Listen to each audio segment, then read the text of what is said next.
Hey, I'm Larry Ridley, and this is the NFL on EA Sports.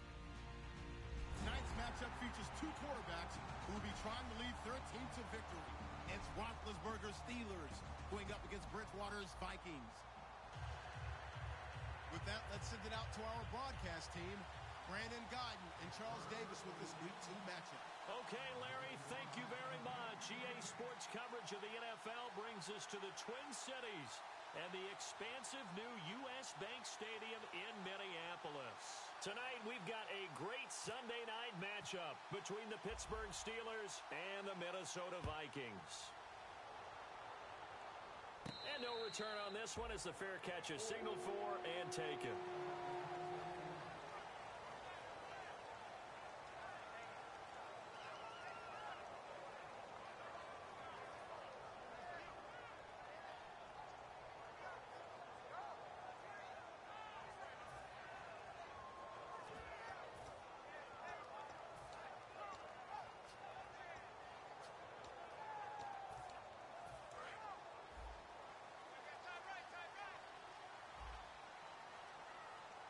They come out here in the eye.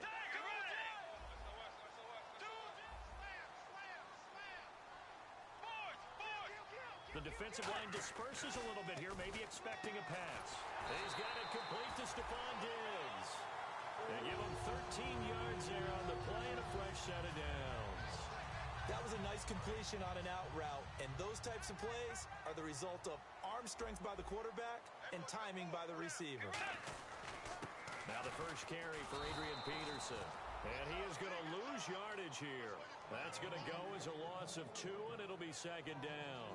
And frankly, Brandon, we're talking about things I'm not sure we ever thought we'd talk about in the NFL, and a lot of that is the speed at the linebacker position. A lot of these guys in college, they were safeties. They moved them up to outside linebacker to combat the spread offenses, and now we're seeing it in the NFL. Those same guys using their speed to make plays in the backfield, similar to that one. 2 yards gets them back to where they started, but now 3rd and 10. Okay, Charles, the Vikings offensive starters, a former Ole Miss Rebel is a guy to watch, and that's Laquan Treadwell. No doubt about it, and when you look at his speed, forget it. All right, just throw out that time stuff. Watch his play speed. He plays the game really fast and big and aggressively. They want to call him Megaquan. If he plays to that, he'll really help this Vikings team. And he couldn't hang on to it through the contact. Incomplete. That was a classic example of trying to run with the ball without securing the catch. He was thinking about those rack yards instead of making the catch first and then taking off.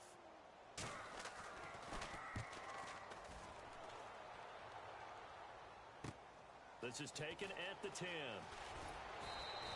Good blocking there. Nearly sprung him. As it is, it'll go as a 19-yard return. And the Steelers will go on offense here, 1st and 10.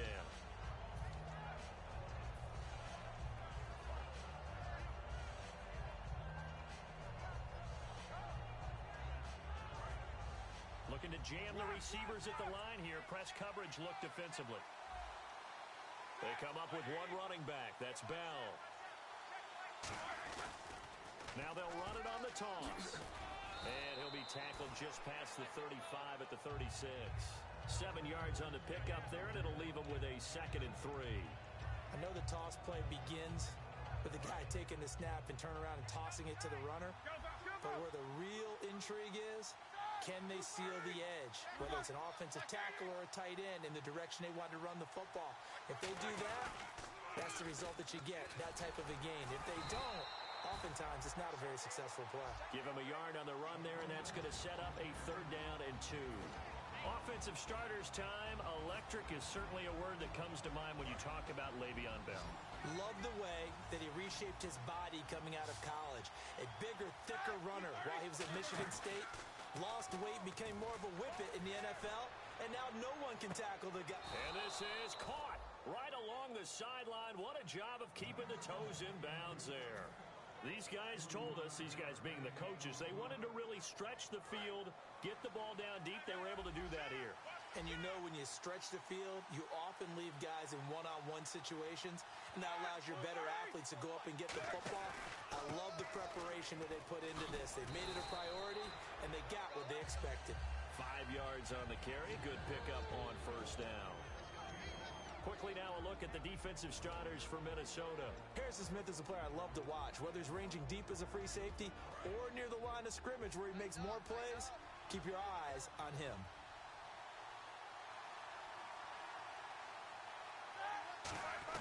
On second down, here's Roethlisberger. And that's caught. Did he stay in bounds, though? He did not. Ruled incomplete. I think you have to chalk that one up for the defense there. Someone right on the spot. Excellent coverage. Didn't leave him enough room to come down inbounds, even though he did catch the football. So incomplete on second down. Now they'll look to convert here on third.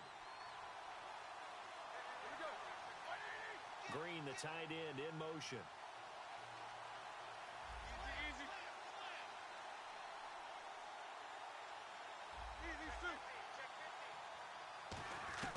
From the gun on third down, it's Roethlisberger.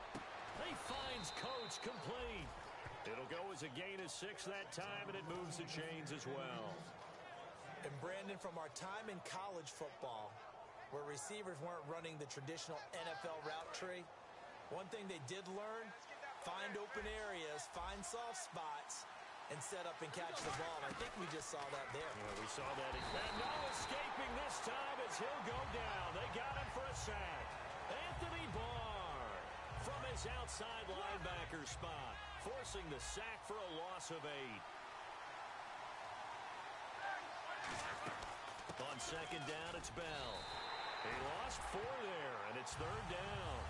Brandon, with the last couple of plays for the offense not being good at all, my thought process as a coordinator, get the ball in the hands of my best player and see if I can salvage anything out of this drive. 9th play of the drive now on third and a country mile.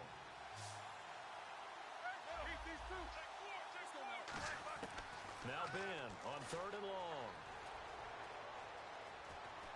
He's got time. Trying here for Bryant, and it's intercepted. Picked off by Harrison Smith. And he'll take it all the way up near the 30-yard line.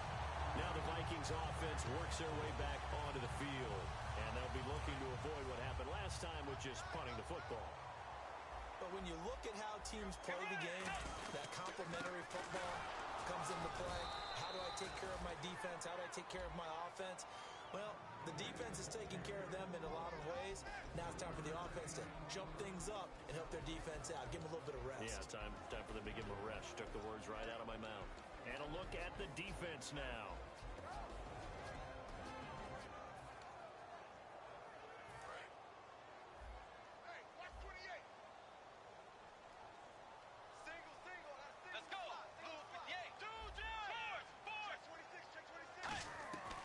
Second down throw for Bridgewater.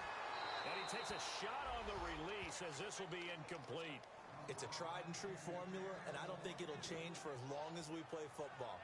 If someone's trying to throw the ball and you can put pressure on them and make it tough, that's only going to help your defense. Yeah, he's sensed being hurried. He got rid of it before taking the hit, but incomplete. On third down, Bridgewater. And he's got Kyle Rudolph. And that one good for 16 yards and a first. And there's another completion to the tight end. And let's face it, it is hard to overthrow a 6'6" target. It is indeed. Quarterbacks like their speed guys. They like that huge 6'6" target that they've got in him. They really do. And it reminds me of what one great tight end told me once. He told his quarterback, just make sure you throw it up there. You know, kind of like put up in the top shelf where the kids can't get it. It'll be a gain of 8 yards, and it'll be a second down. And that's the kind of pass that adds up over time, Brandon. You may not have picked up a first down there, but if you keep chipping away at it, eventually big plays may result. Just 2 yards to go here on second down for the offense.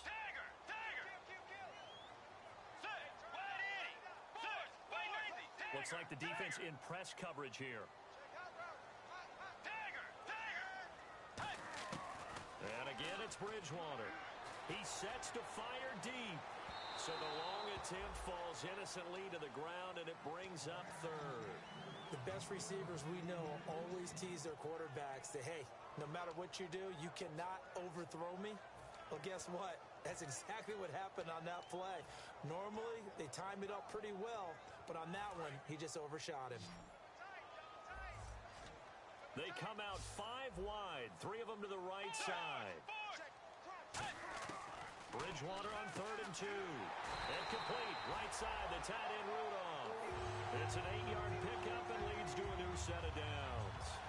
Partner, it's a lot of fun watching the NFL now, isn't it? Because when the big fella runs routes, it used to be when we were kids, he'd run about 3 different routes, and that was it. Now he can run anything and catch the balls we just saw there. Back now with Charles Davis. I'm Brandon Gaudin. Second quarter begins with the Vikings holding the football, and they're on the move here. They've got it 1st and 10.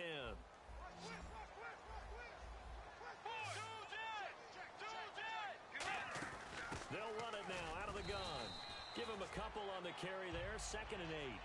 That's a good play by the guys on the defensive side of the ball. Held him to a gain of 2. And that changes the playbook a little bit now for the guy calling plays. 2nd and 8. Now he's got to probably think about going to the air instead of maybe staying with the ground game. 2nd down following the run. Let's go. Blue 58. Blue 58. Bridgewater now on 2nd down. Looking for his tight end Rudolph, and it's intercepted. A great read, and it's picked off. And this one will be returned to right around the 38-yard line. And Pittsburgh getting set to take the field. Looked like they had something going last drive. Then the interception happened. Will they recover? The memory they need to keep with them is that they did have something going. They were moving the ball on offense, had a nice sequence going. Don't worry about the other part. You can't get that back. Let's go back to what you were doing well before. I thought you were going to say they need to have no memory, but remember the good part, forget the bad. I like that even better. Well, clearly one of his advantages as a passer is his height. Sit back in the pocket, fired over the middle. That makes things tougher defensively, doesn't it? It really does, because your goal is to move the quarterback off his initial spot when he gets his drop back completed. But when you have that type of height, he can stay in there. If he's willing to take the hits and just fire over the top, which saves him time and actually completes a play a little bit quicker than it normally does for a quarterback has to slide and find open space to throw. Play clock down to 2, and we get a signal and a timeout. They'll have 2 remaining as we step aside here in this second quarter. So here we go, 1st and 10 now.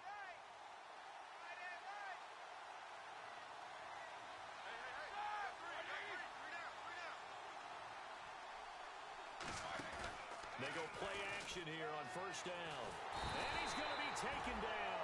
Back across midfield, just across midfield at the 49.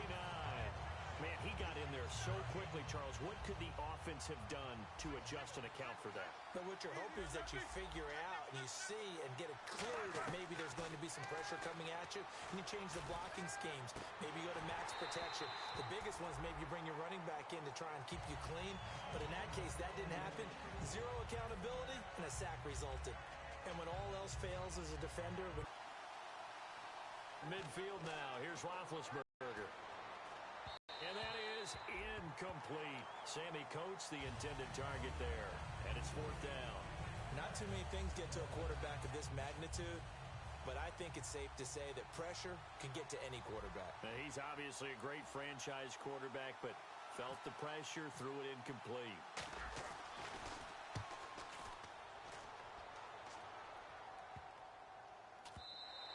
And this one hits at the 1, continues on into the end zone for a touchback.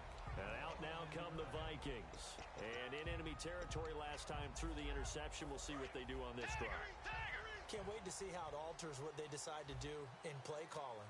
Do they continue to throw the ball? Do they want to lean more on the running game? It'll be an interesting sequence of plays that they've got coming up. Does it often affect the play calling with the interception? How much does that change what you do? I think it does, depending on why the interception was thrown. Sometimes it's just a matter of the defense made a great play, so you continue to come back. But if it's on you, if the offense just doesn't have the confidence, if they're a little bit shaky, maybe try and take the pressure off and run the ball a little bit. And his throw is going to be incomplete. Let's give some credit to the defensive guys on that play. Able to bat that one away. Sure looked like they were trying to hit the corner route. So a 2nd down incompletion now brings up 3rd down. Let's go.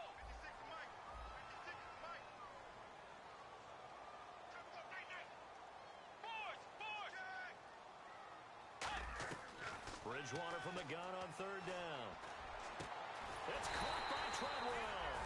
And he gets this one all the way up to the 40. Well, the advantage has certainly shifted to the defense as we began that third down play, and they found a way to foil it and pick up a first down. Third time's a charm, right? 2 incompletions. Had to have it on third, and they got it. Yeah, they stuck with it, weren't daunted at all, and picked it up. Peterson alone in the backfield.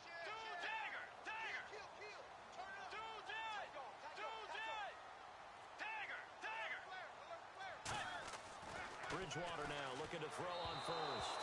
Stephon Diggs, his intended receiver, and that'll bring up second down. I hope I don't sound too rah-rah on that one, but that's the exact right throw. Either your receiver gets it or no one gets it. Give him a lot of credit for being really precise with it. Got rid of it. No one got it.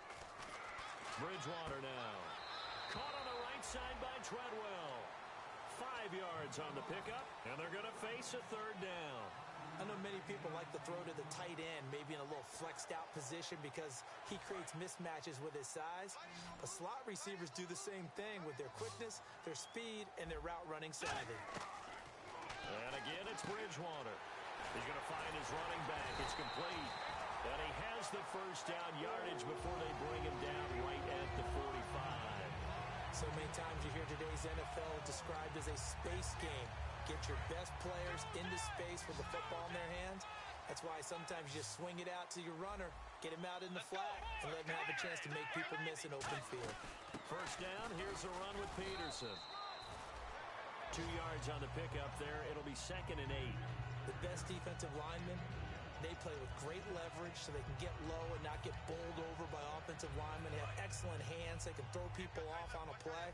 We just saw a great example of a really good run stop by a guy playing the defensive tackle position. Again, Peterson. And he's going to get it down to the 33-yard line here.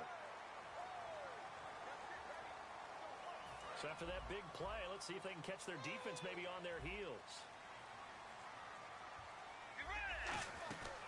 Following the penalty, it's Peterson.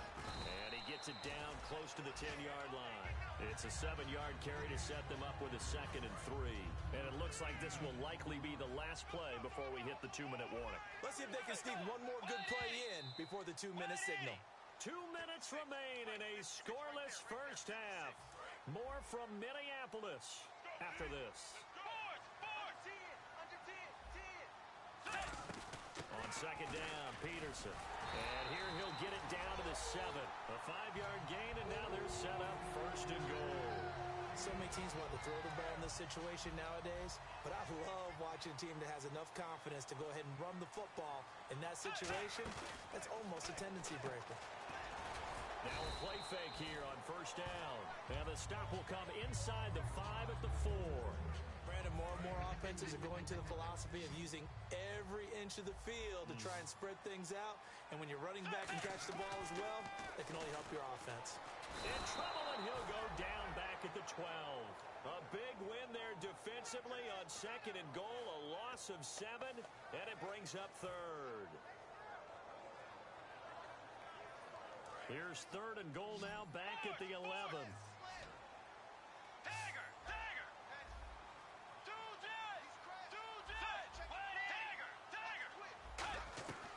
Third and goal for Bridgewater. And pressure coming, and they got him once again.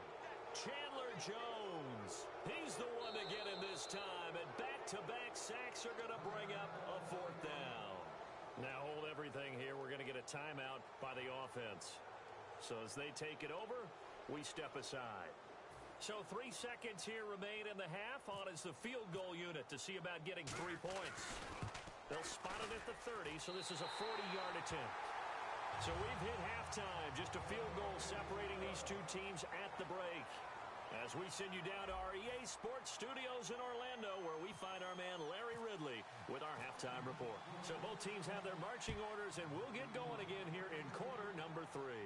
That'll be taken in the end zone. Oh, he shifts past him. And he's up past the 20 to the 22-yard line. The Steeler offense now with a football first here to begin the 3rd quarter. They're close game, but they're going to need to do a little bit better probably here in half 2, no? I would agree with that totally. I would guess it in the locker room. They talked about cleaning up some of the errors, But overall, I think they wanted to be positive with him. Guys, we're right there. Just not playing as well as we need to. Let's pick it up. And we still have a chance to win this game. Yeah, they do. We'll see if they can pick it up. It's a loss of 2 there, bringing up 2nd down. Well, it hasn't been a whole lot of fun for Le'Veon Bell in this ball game, trying to find room to run the ball. I'm sure they're going to have to change some things up because he's so versatile. They've got to get the ball in his hands somehow and create some space because they're losing this game. Well, defensively, you've got to key in on Bell, make him the focal point to stop him, and they've been able to do that. And he has gotten better every year he's been in the league, always adding something to his game, one of the premier runners in the NFL.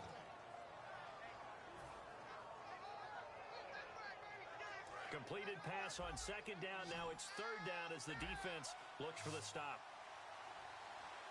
Here we go.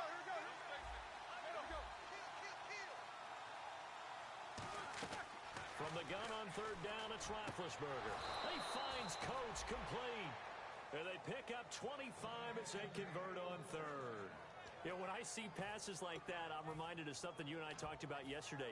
Big Ben was a wide receiver the first 3 years of high school, sitting behind the coach's son. And then he finally got that opportunity. I think he's made the most of it. It's always the coach's son, isn't it? But you know where it helps him? When he looks downfield, he knows what the receivers are going to do. He actually has... And this is caught inside the 5. A big play that time for Pittsburgh. 48 yards. And at this stage, down in the 2nd half, looks like they just wanted to find a way to get it in the hands of their playmaker, and they did. I think you're exactly right. I don't think the coordinator's looking at his play sheet and trying to figure out which play will work well. He's trying to figure out how to get the ball to the playmaker that you just described. Looking down at that sheet, you find people plays, not necessarily X's and O's, and that's exactly what they did there. This is why I've never been a big fan of trying to get too cute down here by the goal line. For every one time something like this works, it seems like it blows up about 10 times. And sure enough, they'll wind up losing yards here. Possible run anticipation here as the D-line sandwiches together.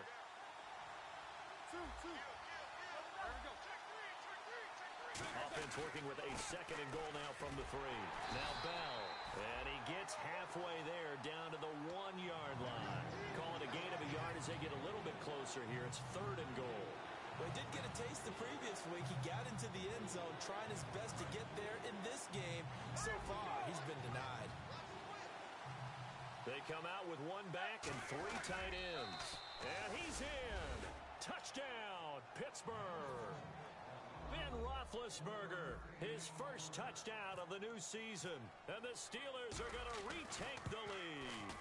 So he's able to sneak it in, and credit to the guys up front. Oh, without a doubt, because they have the leverage on this play. We always talk about low man wins and one-on-one battles. That's exactly what happened there. Their offensive line, lower than the defensive front. It's the Vikings' turn on offense. We get ready for their first possession of the 2nd half. They trail offense, first time to touch the ball in quarter 3, and we'll see what they can do. And I can't wait to see what they have planned, because some teams script to start a half. Other teams just go, okay, these are the sequence of plays we want to run. These things worked well for us. And sometimes they throw in that big chunk play right away. Shocker. Try and get after them early and try and create a big play to give themselves some momentum. See what they have up their sleeve. A first down throw for Bridgewater.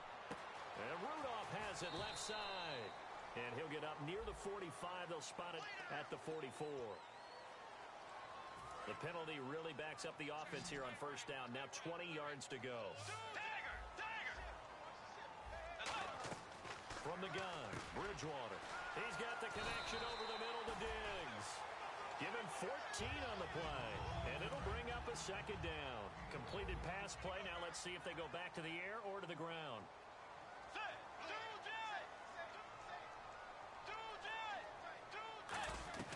2nd down, Bridgewater. Flushed out right. And he's just going to throw this one out of bounds here. Nowhere to go with it. Incomplete. A pretty good coverage there, and both of these defenses, they've had good coverage throughout this one. No doubt about it, and in today's NFL, where we're used to a bit more scoring, this feels almost like a well-pitched game in baseball on both sides, where the tension continues to build. Who's going to make the big play? That's caught by Treadwell. And a nice gain of 21 yards. He's such a good route runner. Shows it there on 3rd down. Very proficient and a good pass. And you know what I've observed over the years in the NFL? The better a route runner you are, the more confidence your guy's going to have in you to go to you in important times because he can trust you being in the right spot, and they connected there and picked up a first down. Finding a safety valve here. That's complete. It's a gain of 7, and that'll make this a second down. Everyone's got to be able to catch the football. Doesn't matter what position you play, but if you're on offense, be aware a ball may come your way. And the offense still has a couple plays to go to pick up the first on second down and 3. Let's go. And again, it's Bridgewater. Escaping the pressure right. His throw incomplete.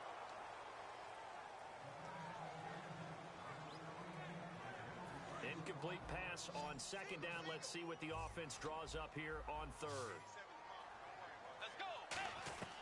Third and short yardage. Bridgewater. Oh, battle for it here, and this will be caught. They get 5 out of that one, and it moves the chains. And just in general, Charles, on a play like that, how tough is it for the defense to account for a running back essentially being a receiver downfield? It's very difficult, especially if the running back has skills like a receiver, and you're aware of that before the game even begins. So throughout your practice sessions, you're going to want to be aware of him. Where is he lining up? What can he do? What kind of damage can he do to us downfield? And who can match up with him without weakening our overall defense? You're exactly right. It's a tough task to match up to him. A 10